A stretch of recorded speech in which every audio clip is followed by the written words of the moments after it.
औज़ुबिल्लाहिमिनश्शैतानिर्रजीम बिस्मिल्लाहिर्रहमानिर्रहीम इय्याका नअबुदु व इय्याका नस्तईन। अस्सलाम वालेकुम dear students and dear friends, उम्मीद है कि आप खैर खैरियत से होंगे। पूरे जोश के साथ, पूरी लगन के साथ और पूरी ही ईमानदारी के साथ काम करेंगे। मैं हूं M Qadir, welcome to my channel. अच्छा प्यारे बच्चों, आज हम न्यू 9th मैथ की रिव्यू एक्सरसाइज 3 का क्वेश्चन नंबर 7 करने वाले हैं। कुछ जो है सवाल रहते थे, बाकी तो सारे सवाल जो है एक्सरसाइजेज मेरे चैनल पर मौजूद हैं। तो कुछ कुछ जो है सवाल रहते हैं, तो वो मैं मतलब ये कर रहा हूँ। तो ये 7 क्वेश्चन है हमारे पास। ये लॉन्ग क्वेश्चन भी हो सकता है, शॉर्ट भी हो सकता है। ज़्यादातर इसके लॉन्ग क्वेश्चन होने के चांसेस हैं और अहम क्वेश्चन है। और आपको ये भी पता होना चाहिए कि review exercise plays very important role in annual examination as well as the monthly test, review, weekly test वगैरह। ठीक है, तो उन सब में जो है ये बहुत ज़्यादा अहम है। मंथ एनुअल चाहे एग्ज़ाम हो, चाहे आपका जो मंथली टेस्ट हो, तो ये रिव्यू एक्सरसाइज जो है बहुत ज़्यादा इंपॉर्टेंट होती है, इम्तिहान के लिहाज से भी, हर लिहाज से। अच्छा, तो आज हम एक्सरसाइज जो है रिव्यू एक्सरसाइज का 7 क्वेश्चन करने वाले हैं। 7 क्वेश्चन की स्टेटमेंट क्या है? स्टेटमेंट ये है कि हमने इसको सॉल्व करना है। ये हमें सेट बिल्डर फॉर्म में दिए गए हैं, इनको हमने टेबुलर फॉर्म में लेके आना है। ठीक है, देखना है कि है क्या, मतलब कौन सा सेट बनता है। फिर उसके बाद हमने क्या करना है, पी इंटरसेक्शन क्यू हमने मालूम करना है। तो हम सबसे पहले हम इसको टेबुलर फॉर्म में लेके आ रहे हैं, इंद्राजी तरीका में लेके आ रहे हैं। ठीक है, ये P है हमारे पास सेट। ये इसकी हकीकत क्या है, x is such that x is equal to 5m। तो x, उन्होंने कहा कि x जबकि रुकन है, is x is equal to 5m, 5m के इक्वल है। अब 5m, m क्या है, यानी ये सवाल एक पैदा होता है। तो m का उन्होंने तारुफ करवाया कि m बिलोंग्स टू n। जो m है ना, वो असल में वो उन्होंने कहा n है, यानी m के जगह जो है हम 1 2 3 4 n जो है नेचुरल नंबर लगाते जाएं तो हमारा सेट बनता जाएगा। तो n दरअसल नेचुरल नंबर है, यानी कुदरती अदाद का सेट है। तो हम m की जगह 1 लगाते जाएं, 2 लगाते जाएं, 3 लगाते जाएं, 4 लगाते जाएं, इसी तरह। उन्होंने कोई हद नहीं दी, इनफिनाइट बताया है, हद नहीं दी। ठीक है, तो हम ऐसे लगाते जाएं तो हमारा सेट बनता जाएगा। देखो, अब मैं यहाँ पे चलो रफली एक बनाता हूँ। ये 5 इंटू 1 है और 5 को 2 से मल्टीप्लाई करो, फिर 5 को 3 से करो, तो ये ऐसे सेट बनता जाएगा। ठीक है, अब ये हकीकत में क्या बना है, ये 5 1 are 5, 5 2 are 10, 5 3 are 15 और ये सो ऑन। ठीक है, तो मतलब ये हमने इसकी हकीकत यानी टेबुलर फॉर्म में ये आ गया। अब इसके बाद क्यू क्या है, अब क्यू भी इसी तरह है। उन्होंने कहा कि x is such that x is equal to 2m, x जबकि रुकन है, x is equal to 2m, इन 2m के इक्वल। और m का तारुफ क्या है, m का तारुफ ये है कि m बिलोंग्स टू n, और m जो है n के का रुकन है या बिलोंग्स टू, यानी n से ताल्लुक रखता है। तो अब यहाँ पे यानी m की जगह अगर हम n लिखते जाए, n मतलब नेचुरल नंबर्स लिखते जाए, कुदरती अदाद का सेट जो होता है, यानी 1 2 3 4, इसकी भी यहाँ पे उन्होंने लिमिट नहीं दी, तो वो लिखते जाए तो हमारा सेट बनता जाएगा। तो दूसरे लफ्जों में हमारा जो है 2 का टेबल ही बन रहा है। देखो ना, जैसे ये 5 का टेबल बना और ये 2 का टेबल बनता जाएगा, ये ऐसे, ये Q 2, ठीक है, 4 6 और ऐसे बन जाएगा। अब हम करेंगे, उन्होंने डिमांड रखी है कि P इंटरसेक्शन Q मालूम करें। अब P इंटरसेक्शन Q, P है हमारे पास, देखो 5 10 और 15, ये आ गया। और इंटरसेक्शन Q क्या है, 2 4 6 ऐसे। तो अगर हम इनको इंटरसेक्शन मालूम करें, intersection of two sets consisting of या containing all the common elements of both sets, यानी P और Q के जो दोनों सेट के जो कॉमन एलिमेंट्स हैं, कॉमन मतलब जो इस सेट में भी हैं इधर भी हमको लिखेंगे। अब कौन से हैं, देखो यहाँ 5 5 तो उधर नहीं है, 10 देखते हैं, 10 उधर होगा क्योंकि 2 वाला टेबल जो 10 पर जाता है, 2 4 6 8 10 12 ऐसे। तो ये 10 इधर आ जाएगा, यानी कॉमन आ जाएगा। फिर इसी तरह ये 5 वाला टेबल जो है 20 पे जाता है, तो इधर 2 वाला टेबल जो है 20 पे जाता है। ठीक है, तो यहाँ पे हम लिख लेंगे 20 और इधर फिर 30 पे भी जाता है, तो इसी तरह यानी सो ऑन बनता जाएगा हमारा सेट जो है। तो ये हमारा आंसर आ जाएगा। बहुत ही आसान था क्वेश्चन, आपने कर लिया। अब इसके बाद क्वेश्चन नंबर 9 है हमारे पास। 9 है, ये शार्ट क्वेश्चन है, 2 पार्ट्स है हमारे पास और इंतहाई इंपॉर्टेंट जो है शार्ट क्वेश्चन ये हो सकते हैं, दोनों में से कोई एक आ सकता है। तो ये शॉर्ट क्वेश्चंस का है। तो सबसे पहले हम पहला पार्ट करके देखते हैं। ये पहला है हमारे पास, A intersection A union B is equal to A union A intersection B. तो हमने इसको प्रूव करना है, वेरीफाई करना है प्रॉपर्टीज के साथ, ठीक है। तो हम लेफ्ट हैंड साइड ले लेते हैं यहाँ पे इसकी, तो ये आ जाएगा हमारे पास A intersection A union B. अब देखें यहाँ पे, देखो हमारी जो है डिस्ट्रीब्यूटिव प्रॉपर्टी है, ठीक है। तो यहां लिख लेंगे बाय डिस्ट्रीब्यूटिव प्रॉपर्टी से हम इसको करके देखते हैं। डिस्ट्रीब्यूटिव प्रॉपर्टी कैसे, मतलब ए इंटरसेक्शन को दोनों से मल्टीप्लाई करके देखते हैं। पहले ए इंटरसेक्शन को ए से मल्टीप्लाई करते हैं, ठीक है। तो ये आ जाएगा ए इंटरसेक्शन ए, ठीक है। हम इसको ब्रैकेट में लिख लेते हैं। पहले हमने ए इंटरसेक्शन को ए से मल्टीप्लाई किया, तो ए इंटरसेक्शन ए आ गया। अब फिर दरमियान में क्या है, यूनियन है, तो यहाँ यूनियन लगा देंगे।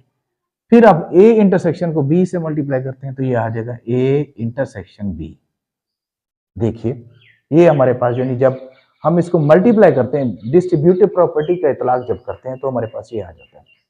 अब इसके बाद सब जानते हो कि अब देखो ना, ए इंटरसेक्शन ए जो होता है, ठीक है, तो ए के इक्वल होता है। देखो ए का इंटरसेक्शन, ए और ए का इंटरसेक्शन निकालें तो आंसर ए के बराबर होगा, ठीक है ना। दोनों एक जैसे हैं तो उनके कॉमन एलिमेंट्स भी वही आ जाएंगे ना, ठीक है। तो लिहाजा हम इसकी जगह जो है ए इंटरसेक्शन ए की जगह हम ए लगा देते हैं, ठीक है। ए आ गया यूनियन ये ए इंटरसेक्शन बी आ गया, ठीक है। तो देखो ये हमारा राइट हैंड साइड से बिल्कुल मैच हो रहा है, तो हम यहाँ लिख लेंगे left hand side is equal to right hand side. तो ये हमारा प्रूव हो गया, ठीक है। तो सेकंड पार्ट को अगर हम देखें, वो भी कुछ इसी तरह से है। सेकंड पार्ट हमारे पास है A union A intersection B is equal to A intersection A union B. देखो भाई, दोबारा हम लेफ्ट हैंड साइड लेंगे इसकी। जब लेफ्ट हैंड साइड लेते हैं तो A union A intersection B, ये आ गया हमारे पास, ठीक है। वही बाय डिस्ट्रीब्यूटिव प्रॉपर्टी यहां लिख लेंगे, हवाला सारे देंगे बाय डिस्ट्रीब्यूटिव प्रॉपर्टी।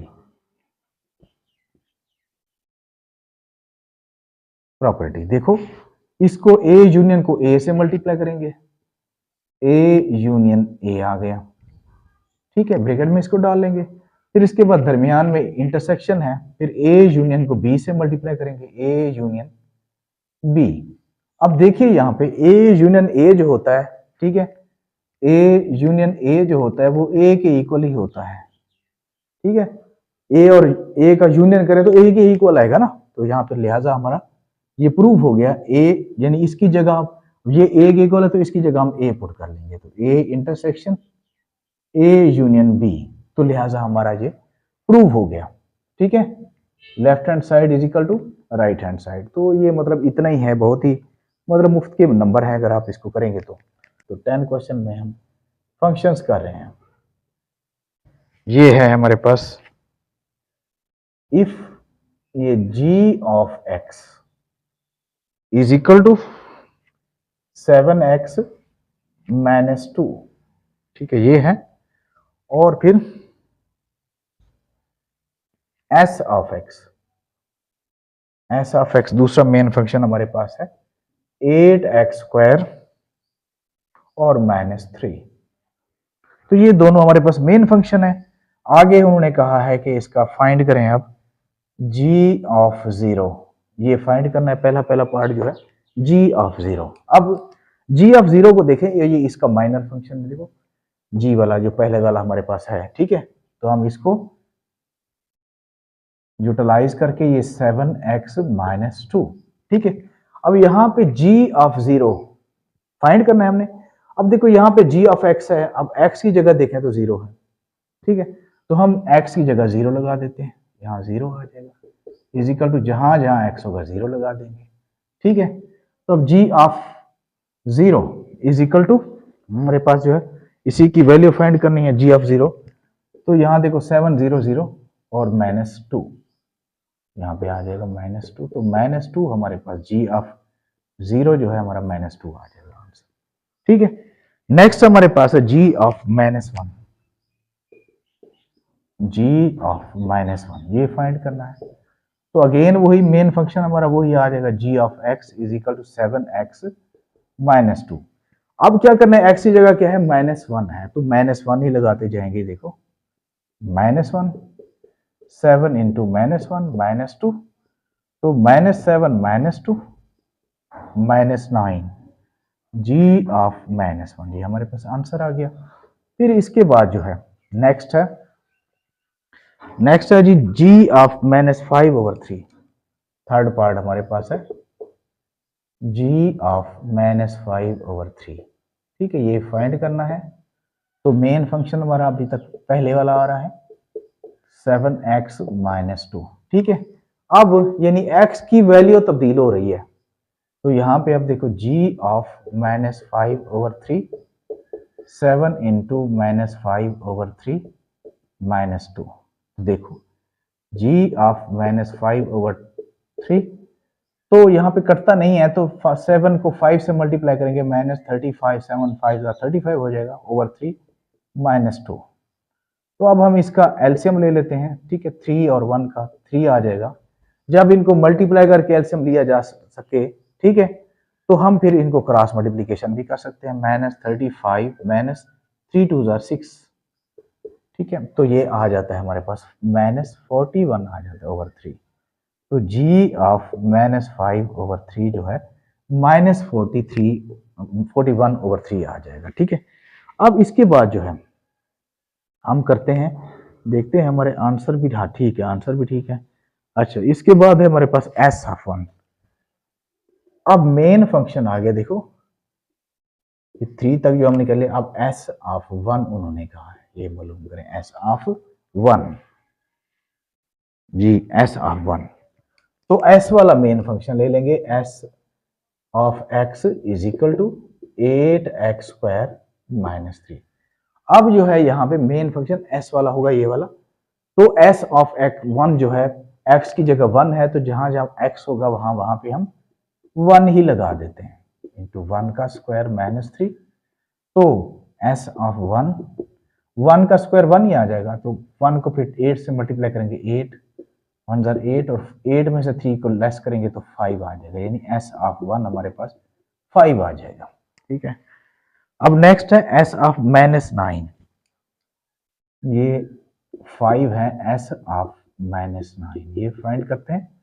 अब S of X is equal to 8x² -3, तो एस ऑफ -9, अब x की जगह -9 पुट कर लेंगे, 3 आ गया। ठीक है, अब 9 -9 का स्क्वायर हो या +9 का स्क्वायर, एक ही बात है, स्क्वायर माइनस का लेंगे या प्लस का लेंगे तो आंसर उसका जो रिजल्ट होगा वो पॉजिटिव होगा। तो यहाँ पे 8 इंटू 9 का स्क्वायर आ जाएगा 81। अच्छा, अब 8 1 जार 8, 8 8 जार 64 -3, तो 48 में से 3 को लेस करें तो हमारे पास 645 ही आना चाहिए, एस ऑफ 9। तो ये आ गया। अब इसके बाद हम करते हैं, इसका जो लास्ट पार्ट है वो कर लेते हैं। लास्ट पार्ट इसका कौन सा है, लास्ट पार्ट है जी इसका एस ऑफ 7/2, ये है 6 एस ऑफ 7/2। अब S of X is equal to 8x² -3, तो x की जगह 7/2, 8 इंटू 7/2 का स्क्वायर -3, तो 7/2, तो 8 इंटू 7 का स्क्वायर लें 49, 2 का 4 आ जाएगा -3, 4 2 जार 8। तो देखो 49 2 जार कितना होता है, 9 2 जार 18, 4 2 जार 8 और 9 -3, तो 98 में से 3 को लेस करें तो ये आ जाता है हमारे पास 85, बल्कि 95 आ जाएगा। तो एस ऑफ 7/2 जो है हमारे पास 95 आना चाहिए। तो इस तरह हमारा जो है ना ये क्वेश्चन भी सॉल्व हो गया। अब इसके बाद हम करते हैं क्वेश्चन नंबर 10, बल्कि 11। 10 हमारा क्वेश्चन हो गया। अब 11 करते हैं। 11 क्वेश्चन कौन सा है जी? 11 क्वेश्चन है हमारे पास कि स्टेटमेंट वाला है, फंक्शंस वाला है। Given that F of x, यानी एफ ऑफ एक्स दिया गया है। ये क्वेश्चन नंबर 11 है।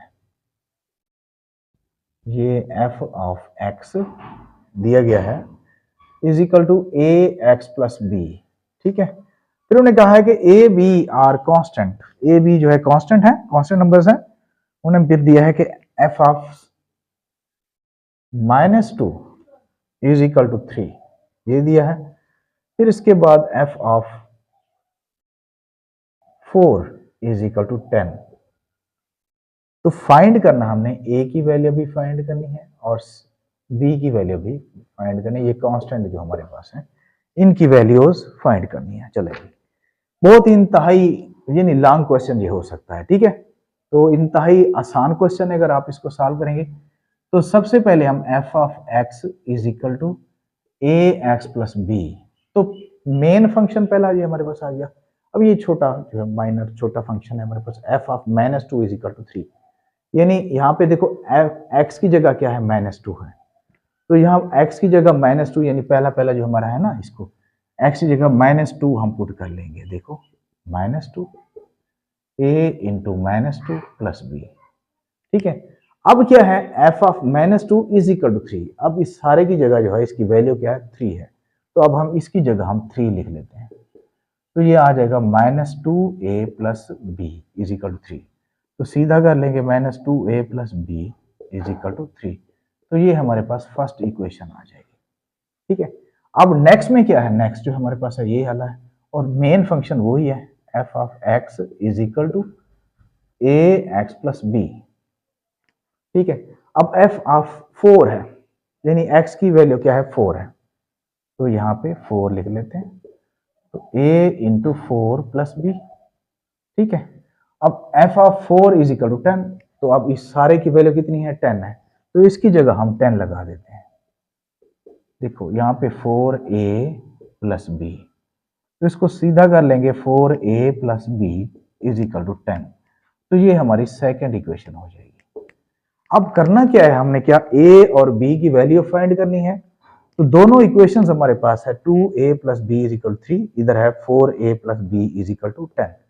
तो हमें दोनों यानी सिमल्टेनियस इक्वेशंस बन गए, सिमल्टेनियस इक्वेशन। ठीक है, सिमल्टेनियस इक्वेशन में अब हमने क्या क्या करना है, ए और बी को एलिमिनेट करना है, ए और बी की वैल्यूज फाइंड करनी है। तो हम पहले फर्स्ट स्टेप में क्या करेंगे, कोई ए या दोनों इक्वेशंस में ए या बी किसी एक ना एक को हम एलिमिनेट करेंगे। ठीक है, एलिमिनेट करने के लिए उनके कोफिशिएंट का बराबर होना लाजमी है। तो दोनों इक्वेशंस में अगर देख लें, यहाँ पे -2a है, यहाँ पे 4a है, तो इनके कोफिशिएंट तो बराबर नहीं है। इधर -2 है, इधर 4 है, ये बराबर नहीं है। तो b को देखें, b यहाँ पे इधर 1 है, इधर भी 1 है, तो ये बराबर है। तो b को एलिमिनेट किया जा सकता है। कैसे एलिमिनेट में, एलिमिनेट करने के दो मतलब, या प्लस में या माइनस में। तो प्लस में उस वक्त होगा जब ये दोनों के कोफिशिएंट जिसको b की बेस पे हम कर रहे हैं ना, तो इन b की दोनों की वैल्यूज अगर सेम है तो हम करेंगे माइनस, अगर डिफरेंट वैल्यू है तो हम क्या करेंगे, प्लस करेंगे। तो दोनों की वैल्यूज मतलब साइन सेम है, तो हम क्या करेंगे, इसको माइनस करेंगे। यहां लिख देंगे बाय subtracting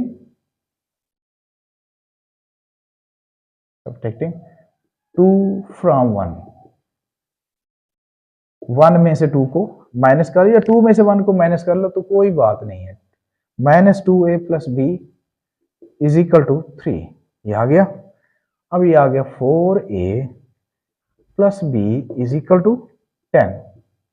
तो अब देखो, जब माइनस करते हैं तो हम इनकी साइंस चेंज किया करते हैं। तो ये प्लस का है, ये माइनस हो जाएगा, ये प्लस का है माइनस, ये भी प्लस का है minus.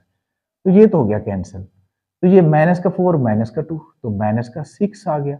a is equal to -10 में से प्लस का 3 गया, तो माइनस का 7 आ जाएगा। ठीक है, अब माइनस दोनों तरफ से है, तो माइनस से माइनस को कैंसिल कर लो, तो 6a इज इक्वल टू 7। तो अब 6a है, तो दोनों तरफ से 6 डिवाइड कर लेते हैं। तो या मिसाल के तौर पर इधर 6 मल्टीप्लाई हो रहा है, इधर जाके डिवाइड कर लें। तो a इज इक्वल टू 7/6। हमारे पास a की वैल्यू क्या आ जाएगी, 7/6। अब a की वैल्यू तो आ गई, अब b की वैल्यू फाइंड करनी है। b की वैल्यू कैसे करेंगे, यानी इसी a की वैल्यू को किसी इक्वेशन में 1 में या 2 में पुट करना है। तो यहां लिख लेते हैं पुटिंग द वैल्यू ऑफ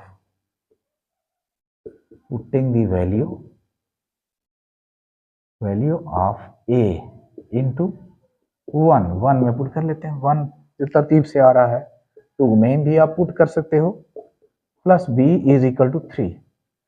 तो इसकी वैल्यू है -7/6 plus b is equal to 3। तो 2 3s आर 6, तो ये आ गया -7/3 plus b is equal to 3। तो b इज इक्वल टू 3। -7/3 जब इस तरफ जाएगा +7/3 आ जाएगा। तो अब इसकी हम क्या करते हैं, एलसीएम ले लेते हैं। 3 और 1 का एलसीएम ले लेंगे, डिनोमिनेटर का 3 आ जाएगा। तो इनको क्रॉस मल्टीप्लिकेशन कर सकते हैं क्योंकि मल्टीप्लाई करके हमने एलसीएम लिया है। 7 1 7, तो b इज इक्वल टू 16/3। तो b हमारे पास क्या आ जाएगा, 16/3 आंसर आ जाएगा। तो इस तरह हमारा क्वेश्चन सॉल्व हो गया है। कंसीडर द फंक्शन डिफाइंड, यहां पे दिया गया है k ऑफ x। ये क्वेश्चन नंबर 12,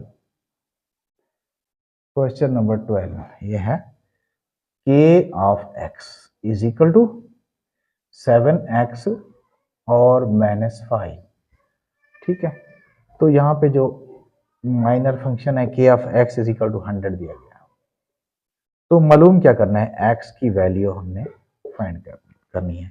ये जो दिया गया है हमें एक गिवन डेटा है। ठीक है, अब मेन फंक्शन हमारे पास है k of x is equal to 7x -5 ये है। अब k ऑफ x की वैल्यू कितनी है, 100 है। तो यानी k ऑफ x की जगह हम क्या लगाएंगे, देंगे 100 लगा देंगे। देखो ये 100 आ गया। तो 7x -5, तो 100 माइनस का 5 जब इस तरफ आएगा +5 हो जाएगा, तो 7x हो जाएगा। ठीक है, अब ये 105 हो जाएगा 7x। ठीक है, अब दोनों तरफ से हम 7 डिवाइड कर लेते हैं। ये 7 डिवाइड कर दिया, 7 से 7 7, 1 जा 7 और 7 5 जार, तो x इज इक्वल टू 15 ये आंसर आ जाएगा। ठीक है, तो इस तरह हमारा जो है ये क्वेश्चन सॉल्व हो गया। अब इसके बाद जो है हम क्वेश्चन नंबर 11 करते हैं, 13 sorry, question number 13। Question number 13 again long question है। इसमें जो गिवन डेटा है g ऑफ x दिया गया है, mx² प्लस n ये दिया गया है, और इसके बाद जो है उन्हें कहा है m और n जो है कांस्टेंट है। फिर इसके बाद उन्हें दिया है g of 4 is equal to 20 दिया है। फिर इसके बाद उन्हें दिया है g of 0 is equal to 5। तो मालूम करना है हमने m is equal to what और n is equal to what. ये दोनों जो है m और n हमने फाइंड करने हैं। तो बहुत ही आसान है क्वेश्चन।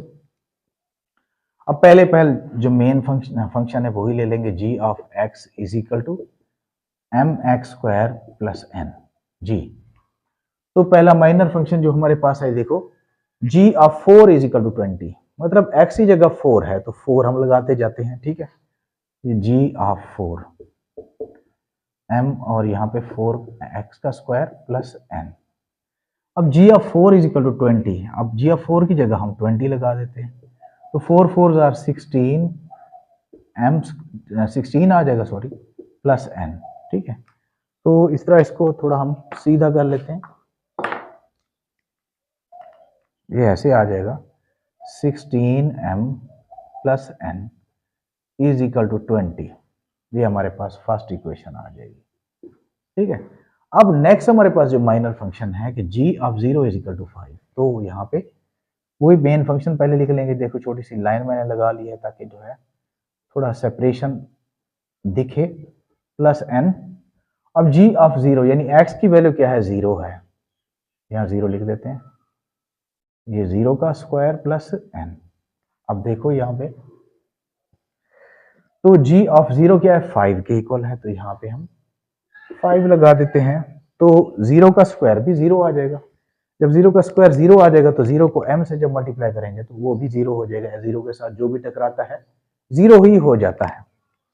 तो लिहाजा 5 इज इक्वल टू n आ जाएगा, यानी n की वैल्यू हमारे पास क्या आ जाएगी 5। ठीक है, मैं थोड़ा सा चलो कैलकुलेशन है 0 प्लस n, ठीक है, तो n इज इक्वल टू 5 आ जाएगा। अब क्या करेंगे, n की वैल्यू तो हमारे पास आ गई, m की वैल्यू फाइंड करते हैं, तो इसको वन इक्वेशन में पुट कर लेंगे, यहाँ पे लिख लेंगे putting the value of n, the value of n into 1 है हमारे पास, देखो 16m plus n is equal to 20। देखो अब 16m, n की वैल्यू है 5 इज इक्वल टू 20, तो 16m 25 इस तरफ जाएगा माइनस हो जाएगा, तो 16m is equal to 20 minus 5 15 आ जाएगा। तो दोनों तरफ से हम 16 डिवाइड कर लेते हैं, तो ये आ गया 16, तो m इज इक्वल टू 15/16। तो इस तरह हमारा जो है ये क्वेश्चन जो है सॉल्व हो गया। इसके बाद आखिरी जो क्वेश्चन था हमारा ये सॉल्व हो गया। अब इसके बाद जो है आखिरी से तो मुराद ये है कि ये 13वां क्वेश्चन था, फंक्शंस हमारे हो गए खत्म। अब इसके बाद जो है हमारे सेट हैं, तो मेरे ख्याल में एक क्वेश्चन कर लेते हैं, दो क्वेश्चन बड़े हैं तो उनको। क्वेश्चन नंबर 14, और shopping mall has 100 products from various categories, यानी एक शॉपिंग मॉल है उसमें मुख्तलिफ किस्म की कैटेगरीज के 100 प्रोडक्ट्स हैं, यानी चीजें हैं। ठीक है, शॉपिंग मॉल पे उन्होंने 100 के करीब चीजें रखी हुई हैं, उनकी मुख्तलिफ कैटेगरीज हैं। ठीक है, वो 1 से 100 तक जो है रिप्रेजेंटिंग द यूनिवर्सल सेट, तो यूनिवर्सल सेट यहाँ पे 1 से 100 तक। ये क्वेश्चन नंबर है हमारे पास 14, यानी u इज इक्वल टू 1 2 3, ये 100 तक आ जाएगा। ठीक है, इसके बाद उन्होंने कहा है कि सेट ए जो है इलेक्ट्रॉनिक्स पर, सेट ए में इलेक्ट्रॉनिक्स के जो प्रोडक्ट्स हैं, ठीक है, वो 25 प्रोडक्ट्स हैं इलेक्ट्रॉनिक्स के। कहाँ से शुरू होते हैं, 31 से 55। तो यहाँ ए हमारे पास इलेक्ट्रॉनिक्स के हैं, यानी 31 32 33, तो ये आ जाता है कितना, ए है नहीं 1 से 35, सॉरी 1 2 3, ये 1 से 30 तक है ए सेट इलेक्ट्रॉनिक्स के प्रोडक्ट्स हैं। और इसी तरह बी सेट है हमारे पास। बी सेट क्या है, बी सेट में clothing comprising 25 products label from 31 to 55। अब ये क्लॉथिंग के प्रोडक्ट है, यानी कपड़ा है, तो बी इज इक्वल टू मतलब ये यहां से हमारे पास 31 से 32 और 33, ये जाएगा कोई 55 तक। ठीक है, अब इसके बाद सी है सेट सी। सेट सी में ब्यूटी प्रोडक्ट्स हैं। ब्यूटी प्रोडक्ट्स कहां से शुरू हो रहे हैं, ये शुरू हो रहे हैं 76 टू 100। तो ब्यूटी प्रोडक्ट 76 77 78, अच्छा 78 सही है, तो ये 100 तक जा रहे हैं। ठीक है, तो करना क्या है, उन्होंने कहा है कि write each set in tabular form, हर एक को टेबुलर फॉर्म में लिखना है। तो वो टेबुलर फॉर्म में तो सो हमने लिख लिया, सबको टेबुलर फॉर्म में लिख लिया। फिर क्या करना है, comprising sorry find the union of all 3 sets, इन तीनों का जो हमने यूनियन फाइंड करना है, तीनों का यूनियन। अब यूनियन कैसे, ए यूनियन बी और यूनियन सी, सबका करना है। ए आ गया हमारे पास 1 2 3 यानी 30 तक यूनियन, बी आ गया 31 32 33 55 तक। अच्छा, इसके बाद आ गया यूनियन सी। सी क्या है, 76 77 78, ये आ जाएगा 100 तक। अब देखो यूनियन में इन सारे एलिमेंट्स को तरतीब से लिखना होता है, इकट्ठा करना होता है। तो यहाँ पे हम लिख लेंगे ए यूनियन बी और यूनियन सी, सबको इकट्ठा कर लेंगे। अब देखो 1 से 30 तक तो हैं, फिर 31 से 55 तक, यानी मतलब कि 55 तक मुसलसल है। तो 55 तक मुसलसल का 1 2 3, ये 55 तक। फिर इसके बाद क्या है, 55 के बाद उन्होंने वक्फा लिया, फिर 76 तक जो खाली है, तो 76 से आगे जो है शुरू हो रहे हैं 77 और 78, फिर ये 100 तक है। तो ये हमारा क्या बन जाएगा इसका, ये हमारा बन जाएगा इसका मतलब कि यूनियन तीनों का। तो इस तरह हमारा जो है 14 क्वेश्चन भी सॉल्व हो गया और इंशाल्लाह ताला नेक्स्ट 2 क्वेश्चन बड़े बचते हैं। तो नेक्स्ट इंशाल्लाह ताला अगली वीडियो में मिलेंगे, तब तक के लिए अल्लाह हाफिज।